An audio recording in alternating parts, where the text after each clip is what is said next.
Welcome to GLOBALink. This is Du Yang in Kunming. The 15th meeting of the Conference of the Parties to the Convention on Biological Diversity, or COP15, is being held in Kunming, southwest China's Yunnan province.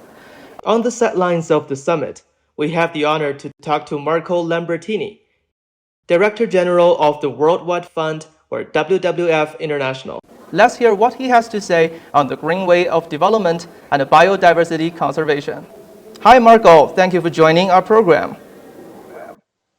Ni hao, thank you very much for inviting me. Chinese President Xi Jinping delivered a keynote speech at the Leaders' Summit of COP15 via video link.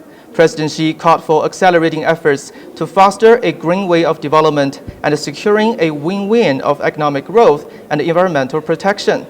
The president called a sound ecology and environment not just a natural asset, but also an economic asset. What is your take on these remarks?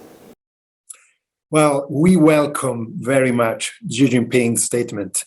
He reaffirmed the eco-civilization concept, a truly holistic concept. This is a concept, is a vision that puts nature at the heart of our society, recognizing the value of nature from a social, from an economic, from a cultural perspective, and looking at nature effectively as the foundation for a prosperous, equitable, and safe society and safe future for humanity. So his speech has stressed again this vision, this concept, which we totally embrace. And also he has made some very concrete commitment. First of all, he has committed to create more protected areas.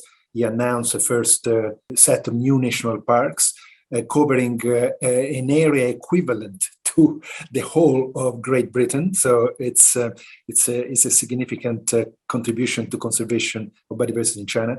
And also he announced this new fund, the contribution of China to a new fund, the Kunming Biodiversity Fund, of over $230 million for external, for international biodiversity conservation on top. So all in all, I think very exciting announcement. And being China such an important economy in the world and such an important importer of commodities in the world, greening trade and greening investments abroad, it's also a super important contribution. But overall, the statement was very welcome, very powerful, and very inspiring.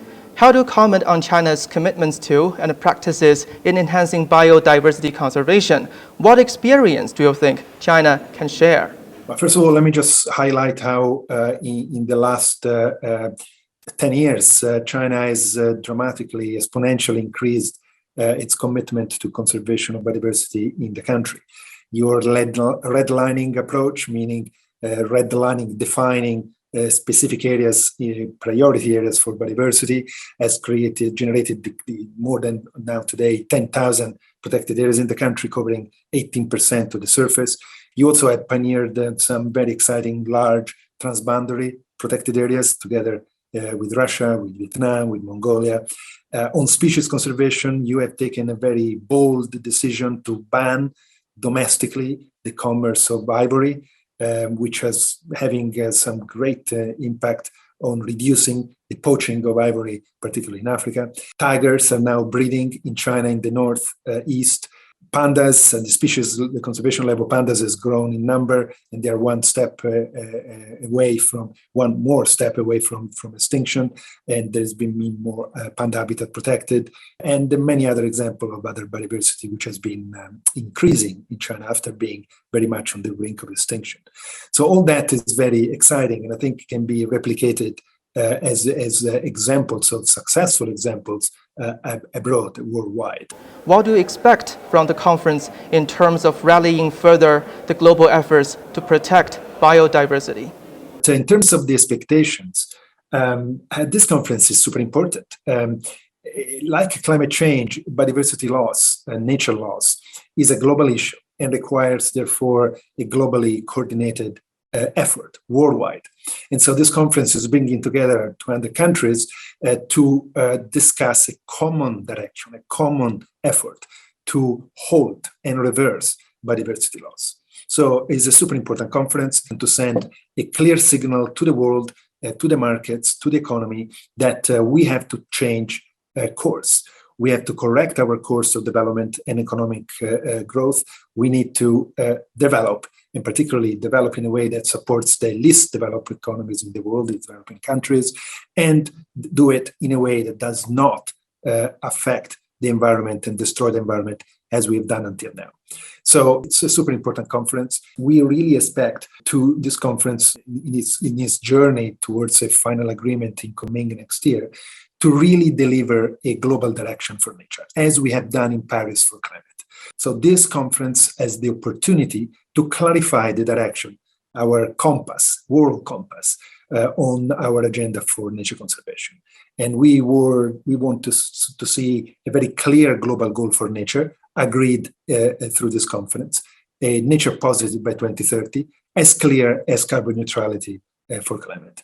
And the two together, being the foundation for an equitable and safe future for all of us. It's not just good enough to set targets. This target needs to measure against the right ambition. And for us, that right ambition for science is a nature positive by 2030, meaning by 2030, by the end of this decade, we will stop destroying and we will start restoring so that we will have more nature, more fish in the ocean, more fish in the rivers, more forests, more pollinators in the countryside by the end of the decade than we have today. Marco, thank you so much for joining our program. My pleasure. Thank you very much. Thanks for watching our COP15 dialogue in Kunming, China. See you next time.